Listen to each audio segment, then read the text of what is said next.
The library door at Ashcombe Hall stood half open on the night of October the 14th, and through that gap came Crispin's voice. Easy, unhurried, pitched to a friend rather than to a room. And what Imogen heard in the corridor stopped her as cleanly as a hand pressed flat against her sternum. 6 weeks married. She had come down for a book because she could not sleep, and she had not yet learned which floorboards in this house announced a person's approach. Her hand found the wall beside the door frame. The embossed wallpaper was cold under her fingers. She registered this with perfect attention, the way she registered everything when the rest of her mind had gone somewhere she could not follow it. Inside, Crispin's friend from London said something she could not quite hear, something amused and inquiring, and Crispin answered him. He said he had married her fortune, not her, and that a man should be honest about such things. He said it with the ease of a man repeating something he had thought through carefully and arrived at in good conscience. Imogen did not move for a count of 12. She counted them. Then she took her hand from the wall, turned, and walked back upstairs without making a sound. She did not cry. She sat at her writing desk in the room that had been prepared for the Marchioness's new wife. And she looked at the small framed portrait of her father that she had brought from Devon. And she thought about what she needed to do and in what order she needed to do it. Her father had been a meticulous man.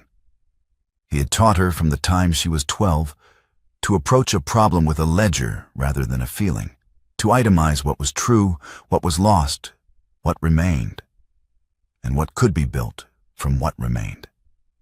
She drew a sheet of paper toward her and began to write. By dawn, she had dispatched an express to her father's old solicitor in Gray's Inn. The letter was 2 paragraphs, specific and complete. She sealed it herself and gave it to the night groom with instructions that required no explanation. She spent the morning in ordinary routine. She appeared at breakfast. She spoke when spoken to, about the weather and the condition of the lane between the East Field and the home farm. Crispin looked at her twice across the table with an expression she could not read and had decided, she now understood, that she had never been able to read. That had been the whole of the error. She had believed she was learning to read him. She had been learning nothing. That afternoon, while Crispin rode out to inspect a drainage problem on the north boundary, Imogen called for her maid and began, quietly and without explanation, the business of packing. The solicitor's reply arrived by return of express the following morning. It confirmed what her father's careful drafting had always ensured. Every shilling of the Linden fortune had been placed in trust before the marriage, structured in terms that gave her husband no legal access to any part of it. Not the income, not the principal, not the Devon properties. Crispin had married her fortune and had never had it. She had not known until this moment how much crueler that made the line in the library. She packed the last of her trunks herself. She ordered the hired carriage for 4 o'clock, and before she went downstairs, she sat at the writing desk one final time, removed the wedding ring from her finger, placed it inside a sealed envelope, and wrote 4 words on the front in her clearest hand. You were right. I have taken what was mine. She left it on Crispin's pillow, where he would find it that evening, and she went downstairs, and she got into the carriage, and she did not look back at the house. She was 33 years old, and she had been a fool for 6 weeks, and she was finished with it. The Great North Road in October rain is a particular kind of miserable. The light flat and gray, the hedgerows stripped, the posting station smelling of wet wool and horse and smoke. Imogen sat with her hands folded in her lap and watched the landscape move past the window and thought about nothing she could not afford to think about. This was a skill she had developed in the 7 years since her father died, the 7 years of suitors whose eyes shifted when settlements were mentioned, the 7 years of learning to assess a room and a man and a motive within the first quarter hour of an introduction. At a point between the second and third posting stations, somewhere in the flat Midlands where the road straightens and the sky comes down very low. Something gave way in her. She did not know it was coming. One moment she was watching the rain on the glass, and the next she was not watching anything at all, because something was happening in her chest and her throat that had nothing to do with calculation. She pressed her fist against her mouth. She noted distantly that her hands were shaking. She looked at her pocket watch. Not because it mattered, but because looking at the watch gave her hands something to do and her eyes something to fix on. She noted the time. 4 minutes later, she opened the small leather-covered book she kept in her coat pocket and wrote, in her usual precise hand, "Between 2nd and 3rd posting stations. 4 minutes, not to be repeated." She closed the book. She straightened her coat. She looked back out the window at the rain. She did not break again. Uncle Bertram's Marylebone townhouse was lit at the ground floor when the carriage arrived, which meant he was still in his study, which meant she would not have to wake a sleeping household and explain herself to a confused butler in the dark. She knocked. Bertram himself appeared at the study door when the butler admitted her, took one look at her face and her trunks being unloaded from the carriage behind her, and said, "Come in and sit down. I'll get the brandy." "I don't want brandy," Imogen said. "I want your spare room for a fortnight, access to your desk, and your solicitor's name in the morning." Bertram, who was 61 and had known his niece since she was born, poured the brandy anyway and set it on the table beside her without comment. "Tell me what happened," he said. "I will tell you what is relevant," Imogen said. "I have left Lord Ashcombe. I intend to file for separate maintenance. My settled fortune is legally mine, regardless of the marriage, and I want to confirm that with a solicitor by the end of the week. That is what I need from you." Bertram looked at her for a long moment. "Imogen," he said. She met his gaze steadily. "Uncle." He sat down. He did not press her further that night. Within 10 days she had done what she said she would do. The solicitor confirmed her father's trust arrangements in full. The petition for separate maintenance was filed. Her settled fortune, every estate, every income, every shilling her father had spent his life building for her, was confirmed as legally hers, untouchable. On the 11th day, she sat at Bertram's desk and wrote a letter to the small radical press in Paternoster Row that she had anonymously funded through her father's solicitor for 5 years. The press that produced pamphlets on women's property rights and the reform of the marriage laws. The press whose name had never been attached to hers in any public document. The letter was 3 paragraphs. It named her as patron and proprietor in full, and it asked the editor to print the announcement in the next issue. She signed it, "Lady Imogen Carteret, sole heir of the late Earl of Linden," and sent it by hand. 3 weeks after the night in the library, Crispin Ashcombe arrived at Uncle Bertram's townhouse in Marylebone. He came on foot without a servant, and he knocked at the front door himself. Bertram, who knew only that his niece had left a 6-week marriage and had been remarkably unwilling to explain why, was curious enough about the husband to admit him to the drawing room. Imogen was informed. She came downstairs.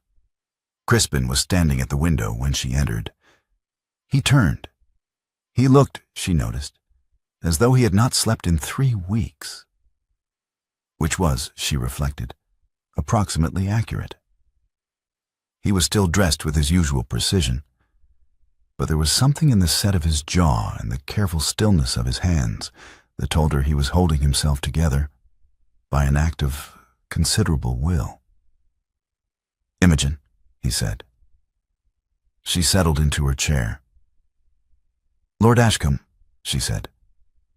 He stood for a moment, apparently deciding something, and then he sat as well, in the chair across from hers, and he began to speak. He had prepared what he was going to say. She could hear the preparation in it, the formal cadence, the apology shaped and rehearsed. He said that he owed her an explanation. He said that what she had heard, and he did not ask whether she had heard it, he simply acknowledged that she had, was not the full account of his feelings, that he had spoken carelessly, that he... "Stop," Imogen said. Crispin stopped. She looked at him for a moment.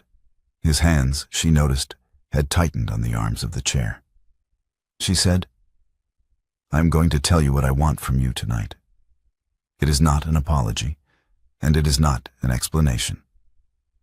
I have had 3 weeks to think about what an explanation from you is worth, and I have concluded that I do not yet have enough information to evaluate it." "Then tell me what you need," Crispin said. "I need you to leave," Imogen said, "and I need you to write to me." He was quiet. "1 letter," she said, "per month, for 1 year. Not about us, not about this. About what you have done with your time, about what you have read, about what you have understood, about the estate and the tenants and whatever it is you do with your days when there is no one watching you perform being a marquis. 1 letter on the 1st of each month for 12 months. Crispin said, "And if I do?" "At the end of the year," Imogen said, "I will decide whether to read them. If I decide to read them, I will. If I decide not to, I will burn them. Either way, that is when I will have enough information to consider anything else." She paused. "Those are the terms. You may take them or leave them." He opened his mouth to speak. She raised her hand. "You taught me what your words are worth," she said. "I will see whether your time is worth more. That is all I have to say to you tonight. My uncle will show you out." She rose. Crispin rose as well, and she saw him make the beginning of a gesture toward her, his hand lifting slightly, then stopping. And she saw him decide against it, and she was grateful for that one small evidence of judgment. He left without further argument. She heard the front door close, and she stood at the drawing-room window and watched him walk back down the street in the gray October light. And she felt nothing she could name, and several things she could not. She went upstairs and made a note in her small book. Terms set. He accepted without protest. Then she went to work. The letters arrived on the 1st of each month, as he had agreed. Imogen did not read them. She stacked them in the locked drawer of Bertram's desk in the order they arrived, and she turned her attention to other things. And she was very busy with other things, which helped. The press in Paternoster Row was producing, under her named patronage, pamphlets that were making certain drawing rooms extremely uncomfortable. The argument was straightforward. A married woman in England had no legal standing to own property, enter contracts, or act in any financial capacity independently of her husband. The pamphlets documented this, case by case, in plain language. They named names when names could be named. They cited statutes. They were read by exactly the kind of people who found them most inconvenient. Which was the point. Imogen began meeting with solicitors about something larger. There was a petition she had heard discussed, theoretical, dismissed as impossible, that would establish a legal precedent for a married woman's financial personality separate from her husband's. No woman had yet attempted it. The obstacles were considerable. The obstacles were also, she thought, surmountable. Given sufficient money, sufficient allies, and sufficient willingness to be publicly inconvenient. She had all three. Crispin, in Bedfordshire, was doing things that no one told Imogen about directly, but that she heard about obliquely, through the press's network of correspondents and legal observers. He had sold 2 unentailed properties on the Ashcombe estate, quietly, without announcement, and the proceeds had not gone back into the estate's accounts. He had begun attending public sessions at Doctors' Commons, sitting in the gallery, reading the proceedings. He had commissioned a building in the village nearest the Ashcombe home farm, the purpose of which was not yet clear, but which was going up steadily through the autumn. His mother, the Dowager Marchioness, had written to him 3 times. He had not replied. All of this was recorded, Imogen would later discover, in the monthly letters locked in Bertram's drawer. He wrote about what he had done and why he had done it, and what he had understood in the doing of it. He did not address her directly in any of them. He wrote as though he were keeping an account for himself, which was, she would decide when she finally read them, the most honest thing about them. The drawer stayed locked through October, November, December, January, February, and March. 6 letters. The 7th arrived on the 1st of April, the 8th on the 1st of May. Imogen did not touch the drawer. The Dowager Marchioness's letter arrived on a Tuesday in May, delivered by private messenger to Bertram's townhouse, addressed to Imogen in a hand she did not at first recognize. 3 pages, written in the Dowager's own hand. Not dictated, not copied out by a secretary. The seal was the Ashcombe crest. Imogen broke it open at the breakfast table, read the first line, and set her teacup down. She read the letter through to the end, then she read it again, from the beginning, more slowly. Then she sat with it in both hands for a long time without moving. The Dowager wrote without preamble and without self-excuse. She wrote that she had told Crispin, 3 days before the night of October the 14th, to wound his wife deliberately. She had given him the exact words to use.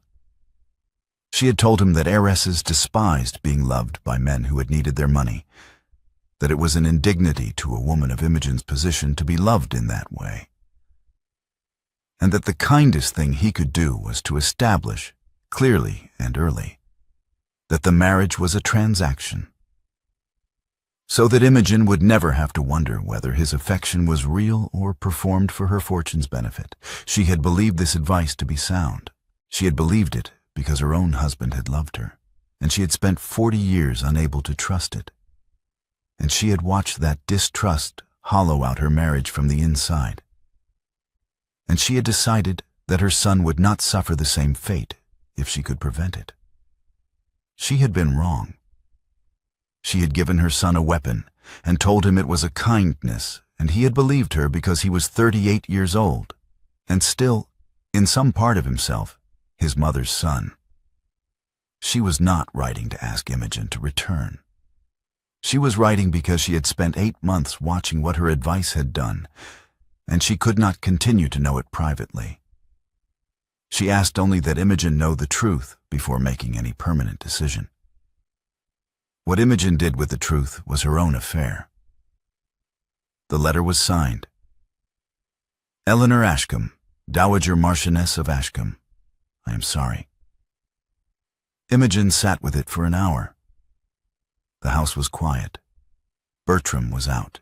The fire in the breakfast room had burned down to coals, and the light through the tall windows moved slowly across the floor as the morning progressed.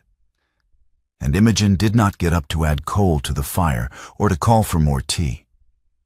She sat and thought about a woman who had spent 40 years not believing she was loved, and what that cost, and what it had cost everyone around her. Then she went to Bertram's desk. She unlocked the drawer. She removed all the 8 of Crispin's letters, laid them in order on the desk, and she began to read. She read them in sequence, without stopping. The first was formal, almost stiff, a report of his days, the estate business, a book he had been reading about agricultural drainage. The second was looser. By the third he had begun to write honestly about what he was thinking, not just what he was doing. He wrote about the session at Doctors' Commons, where he had first understood what her pamphlets were actually arguing.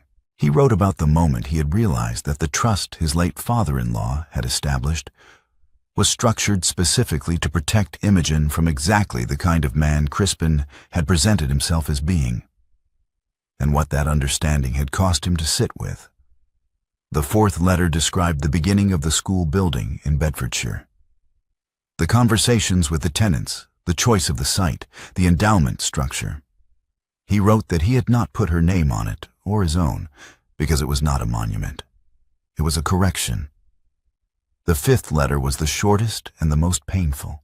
He wrote that he had been at Doctors' Commons again and had seen her in the gallery, and that he had placed himself between her and a man who had jostled her deliberately, and that he had not spoken to her because he had not earned the right to speak to her, and that the distance between what he had said on October the 14th and what he understood now was the longest distance he had ever traveled.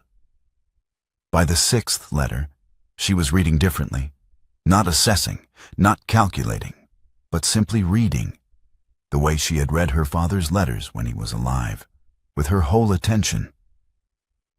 The reading lasted until dawn. When she finished the eighth letter, she sat for a long time watching the light come through the window. She did not write to Crispin. She did not write to the Dowager. But the following morning, when the ninth letter arrived on the 1st of June, she opened it at the breakfast table before she opened anything else. Imogen had attended sessions at Doctors' Commons twice before in an observational capacity, taking notes for the petition's groundwork, sitting quietly in the gallery and recording the procedural details she would need. On her third visit, in early July, the gallery was more crowded than usual. A contested will, an audience with opinions, and several men who had decided that a woman sitting alone with a notebook was either an affront or a curiosity. One of them made his position clear with his elbow. It was not an accident. She caught herself against the bench in front of her, and before she had fully righted herself, a hand came to rest briefly at her back, steadying, certain, and then gone. She turned. The man who had stepped between her and the gallery crowd was already withdrawing, his attention directed forward toward the proceedings, his expression entirely neutral. It was Crispin. He did not look at her. He did not acknowledge what he had done. He simply remained where he was, positioned between her and the man with the elbow for the remainder of the session. And when the session ended, he did not approach her. He moved through the crowd toward the stairs, and she saw him pause at the door to ensure she had reached the corridor safely, and then he was gone. She did not thank him. She walked to her carriage and sat down and opened the small book in her coat pocket, and she did not write anything in it. She looked out the window at the Thames. That evening she read his 10th letter when it arrived, and his 9th again, and she thought for a long time about a man who had been attending legal sessions for months with no audience and no reward and no certainty that she would ever speak to him again, and who had spent that time learning to understand what she was trying to build. In early September, she hired a carriage and went to Bedfordshire alone. She had heard about the schoolhouse through the press's network. A correspondent in the county had mentioned it in a letter about local educational initiatives. And she had not said to anyone that she intended to go. She gave the driver the address and looked out the window at the late summer fields and thought about nothing in particular. The building was half finished. The walls were up, the roof was on, and a crew of men was working on the windows. One of them, in shirt sleeves with his coat folded over a fence post, was helping a carpenter set a window frame into the south wall. He had his back to her when she arrived. When he turned and saw her standing at the gate, he went entirely still for a moment. Then he put down the frame and walked toward her. "I heard about it through the press's network," Imogen said, before he could speak. "I came to see it." "I know it was not a coincidence," Crispin said. "I won't pretend otherwise." They walked through the unfinished building together. He showed her the schoolroom, large with good windows on two sides, and a fireplace that would heat the room adequately in winter. He explained the endowment structure, the arrangement with the neighboring estates, the terms of the deed. He spoke about it plainly, without performance, the way a man describes work he has done, because it needed doing. At the gate on the way out, they reached for the latch at the same time. Their hands met on the iron. Neither moved. Imogen looked at their hands on the gate. She said, "Why is there no name on the endowment? Not mine, not yours, nothing." "Because it is not a gift to you," Crispin said. "And it is not a monument to me. It is what I should have been all along." She lifted her hand from the latch and opened the gate herself, and they walked out into the lane. And she said she would write to him about what she had seen. He said he would look forward to that. They stood in the lane for a moment in the September light, and then she walked back to her carriage, and he walked back to the building, and that was all. She wrote to him that evening. It was the first time she had written to him directly since the envelope on his pillow. October came, and with it the social consequences she had been expecting. Lady Pembrey, an old ally of the Dowagers, a woman of considerable drawing-room authority, decided that a separated wife running a radical press was an embarrassment to the class, and said so, in the specific and pointed way that such women have. At 3 dinner tables and a card party, 2 of Imogen's supporting allies began finding reasons to be unavailable. A peer who had agreed to witness the petition withdrew under pressure, citing concerns about the precedent's implications for property settlements, which was, Imogen noted in her small book, a precise description of why the petition needed to exist. She doubled the press's output. The essay she published in November ran to 4 pages and argued, in plain and documented terms, that the legal subordination of married women to their husbands in matters of property and contract was not a natural arrangement, but a constructed one, maintained by men who benefited from it and resisted by women who had been told they had no standing to resist. She signed it with her full name and her title. Within 3 weeks, it had been reprinted in 2 London periodicals and 1 in Edinburgh, and she had received letters from 17 women she had never met and 4 solicitors who wanted to discuss the petition. Lady Pembrey's campaign continued. Imogen's campaign continued faster. In November, a fever came on her suddenly. Not a dramatic illness, just the ordinary kind that arrives in autumn in London when one has been working too hard and sleeping too little, and then refuses to leave. By the 2nd day, it was severe enough that Bertram sent for the physician. By the 3rd day, she was confined entirely to her room, which she found deeply inconvenient, and she told the nurse so at some length. She did not know that Bertram had written to Crispin. She found out on the 3rd night, when she woke from a troubled sleep and heard the nurse moving in the room, and asked, without entirely meaning to, who was in the corridor. The nurse looked up from her work. "Lord Ashcombe, my lady. He's been there since yesterday morning." Imogen lay still for a moment. "Has he been inside?" she asked. "No, my lady. He asked after you at the door, and the physician spoke with him, but he's not come in." She looked at the ceiling. "Ask him to come in," she said. He came in quietly and sat in the chair beside the bed, and he did not speak. And she did not speak, and the fire was low, and the room was very quiet. She was too tired and too warm and too stripped of her usual precision to perform anything, and she found that she did not want to. She moved her hand out from under the coverlet and laid it palm up on the sheet between them. He looked at it for a moment, and then he covered it with his hand large and steady and warm, and they stayed that way until the gray light of morning came through the curtains. When she woke fully, she was alone. The fever had broken, On the bedside table, his handkerchief was folded around something small and flat and dry. She opened it, a single pressed flower from the Bedfordshire school garden. She recognized the variety. She had noticed them growing along the south wall. She held it for a long time. Then she put it in her small book, between the pages, where it stayed. The petition was drafted in December, witnessed in January, and filed at Doctors' Commons in the first week of February.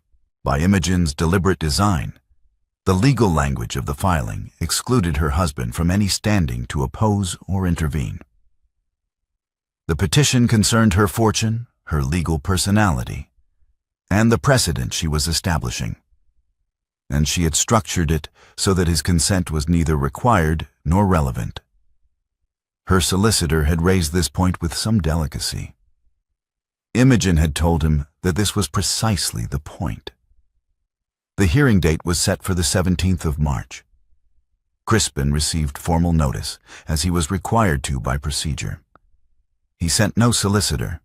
He filed no objection. He wrote his 14th letter on the 1st of March, and it was the shortest of all of them. 4 sentences. He wrote that he had received the notice. He wrote that he would be in the public gallery if she permitted it. He wrote that he would not approach her unless she wished it. He wrote, "I will not stand in the way of what you are building. I never should have." She read it at the breakfast table on the 2nd of March and looked at it for a long time. She wrote back a single line, "You may attend." The 17th of March arrived cold and bright, the kind of spring morning that cannot decide whether it is still winter.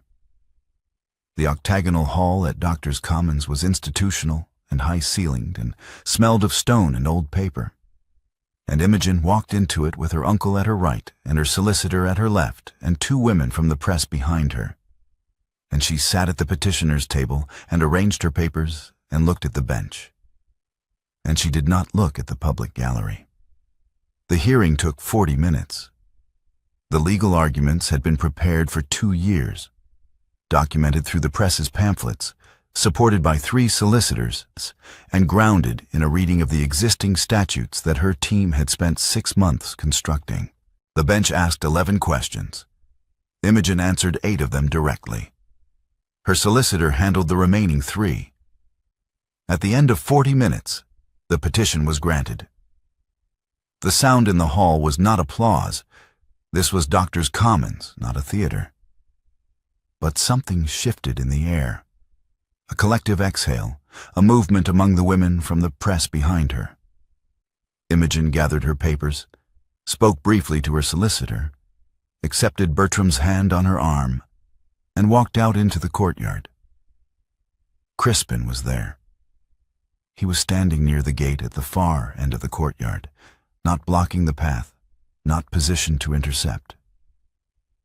Simply present, in the open, where she could see him and choose. When she came through the door with her uncle and her solicitor and the 2 women from the press, he said her name once. Just her name. She turned. The courtyard was not empty. There were other parties emerging from the building. Solicitors, observers, 2 journalists who covered Doctors' Commons proceedings. Several of them stopped when Crispin spoke, because a man calling his separated wife's name in a public courtyard was unusual enough to notice. He walked toward her slowly and stopped at a reasonable distance, and he looked at her. And then he looked at the people around them, and he spoke anyway. "I was wrong," he said, "on the night of October the 14th, 14 months ago. My mother told me to wound you deliberately, and I did, because I believed she was protecting you from something worse. I was wrong to listen to her. I was wrong to believe that cruelty could be a kindness. I have spent the months since then trying to understand what I destroyed. And I am not going to ask you to come back." He paused. He was not a man who spoke publicly about private things. She could hear the cost of it in the slight roughness of his voice, the way each sentence came out deliberate, like something carried with care. I am asking you to know.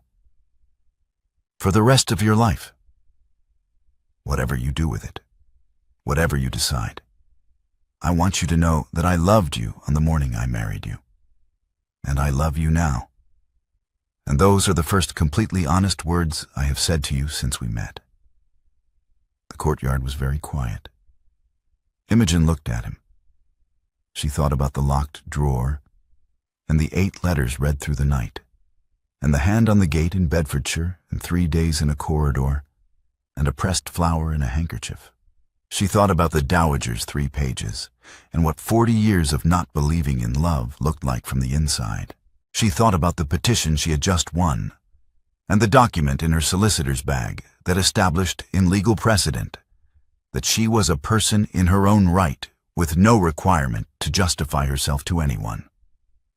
She said, in a voice that carried across the courtyard, I have known for 6 months. Your mother wrote to me in May. I read your letters the same night. She watched something move through him at that.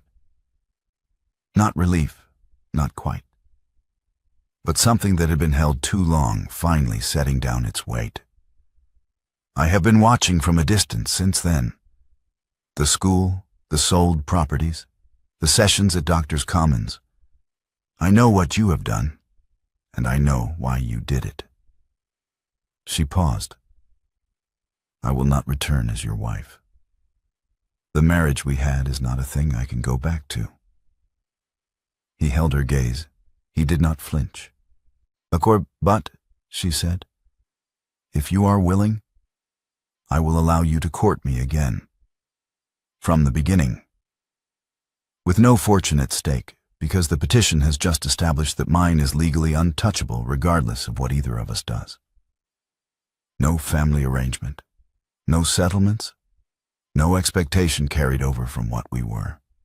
You asking a woman who owes you nothing, with nothing to offer her that she cannot provide for herself. She looked at him steadily. That is what I am offering. You may take it or leave it. Crispin said quietly, I will take it. 3 days later, Imogen sent a formal note to Bertram's townhouse, where Crispin was staying while he was in London, inviting him to call at 4 o'clock. He arrived at 4 o'clock precisely.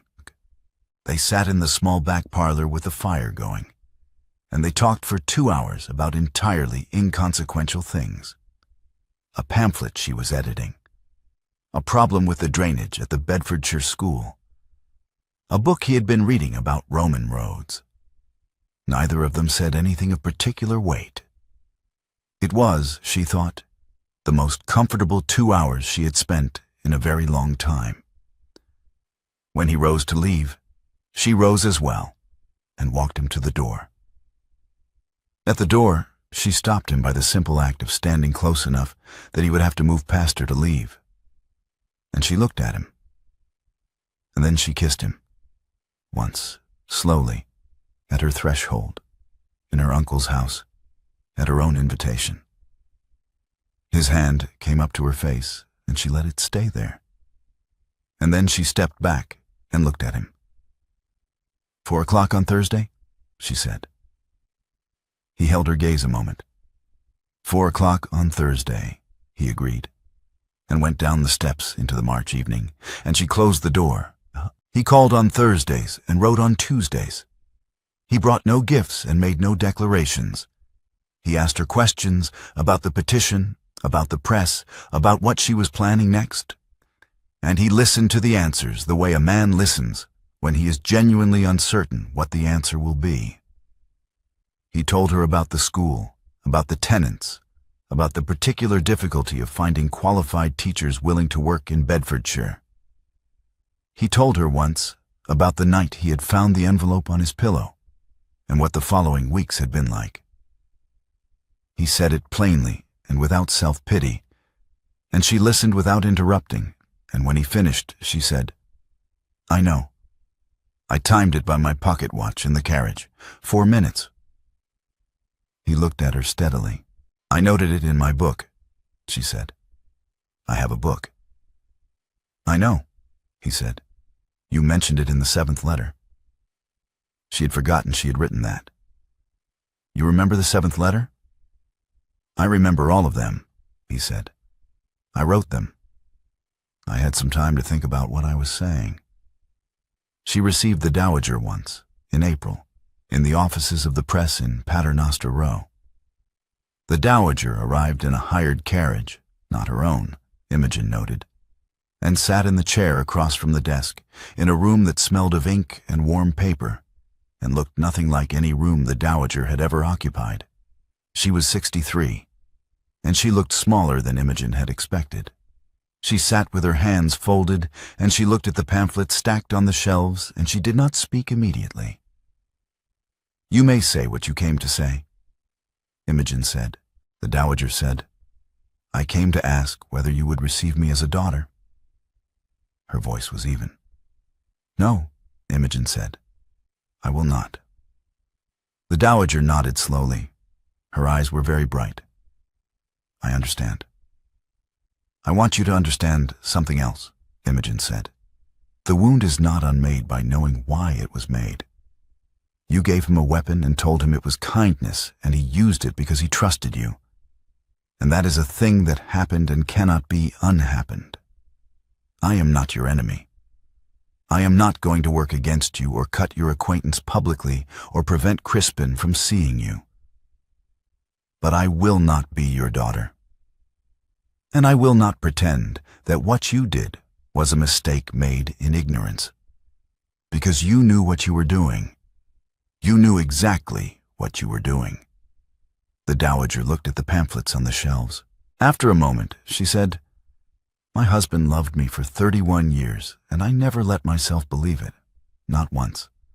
I thought I was protecting myself. She stopped. I was wrong about that too. She wept quietly into her gloves. Imogen gave her a handkerchief, a plain one from the desk drawer, and waited. And when the Dowager had composed herself, Imogen stood, and the Dowager stood, and they parted with formal politeness and no warmth. And that was all. Walking back from the press to the carriage afterward, Imogen thought about 40 years of not believing in love, and what it cost everyone within reach of the person who carried it. She thought about the small book in her coat pocket, and the 4 minutes timed in a carriage in the Midlands, and the pressed flowers still between its pages. She thought about the difference between protecting yourself and walling yourself in, and how long it had taken her to see that the wall she had built was not a fortress, but a room with no windows. She did not write anything in the book. She looked out the carriage window at the London spring, the trees in the squares coming into leaf, the light different now from the October gray of Ashcombe Hall. And she let herself feel what she felt without ledgering it. And she found that she could do this without the sky falling. In May, Imogen purchased a townhouse in Bloomsbury, in her own name, under the legal precedent her petition had established. The deed named her as sole owner. She registered it, paid for it, and signed the papers herself. And when she came out of the solicitor's office onto the spring street, she stood on the pavement for a moment and felt the very particular satisfaction of a thing done completely, without compromise, with no one else's name attached to it. She invited Crispin to dinner on the 23rd of May. The house was not yet fully furnished. There were rooms still empty, and the dining room had a borrowed table. But the fire in the sitting room was good, and the cook she had hired had strong opinions about the proper construction of a syllabub, and the evening had the quality of something being lived in for the first time. They ate and they talked, and the candles burned down, and the fire settled, and the evening deepened into the particular stillness of a house that has been waiting for its occupants to notice it. When Crispin set down his wine glass and looked at her across the low fire, she looked back at him. And they had been doing this, she thought, for 4 months. looking at each other across rooms, across gates, across courtyard steps, across a bed in the dark. And she was tired of rooms between them. He began to rise, with the punctual courtesy he had maintained for every visit for 4 months. The same movement toward leave-taking that she had come to recognize as his discipline, his respect, his patient acknowledgement that she was the one who would decide. She crossed the room and put her hand on his sleeve before he had fully stood. He stilled. She did not speak. She looked at him, and she read his face. Not the face she had thought she was learning in the spring of the year before. But this face, the one that had been written by 14 months of consequence and work and honest letters and 3 nights in a corridor. And she found that she could read it clearly, without doubt, without the old fear whispering in the back of her mind that she was mistaking transaction for truth. She turned the key in the lock behind him. Morning came through the tall windows in long pale bars, touching the floor, the borrowed table, the books stacked along the wall. 2 cups of tea sat on a single tray on the small table by the fire. From the writing desk near the window came the quiet scratch of a pen. Imogen sat with her coat pulled over her shoulders and a fresh page before her, drafting the opening of a new pamphlet, the first of what she intended to be a series on the practical application of the precedent she had established, written for women who had no solicitor and no uncle with a Marylebone townhouse and no £80,000 in trust. She paused and read over what she had written. Then she dipped the pen and signed it, for the first time, at the top of the page, rather than the bottom. Imogen Carteret Ashcombe. Her name first, his second, both chosen, the hyphen between them, her punctuation, and no one else's. Crispin, reading at the window, looked up. He looked at the page, and at her, and he did not say anything. But she saw the corner of his mouth move, and she turned back to her work, and the morning light moved slowly across the floor of the house that was hers. And the story that had begun in a cold corridor with a hand on an embossed wall ended here. In warmth, in spring, with ink still drying on a name she had given herself.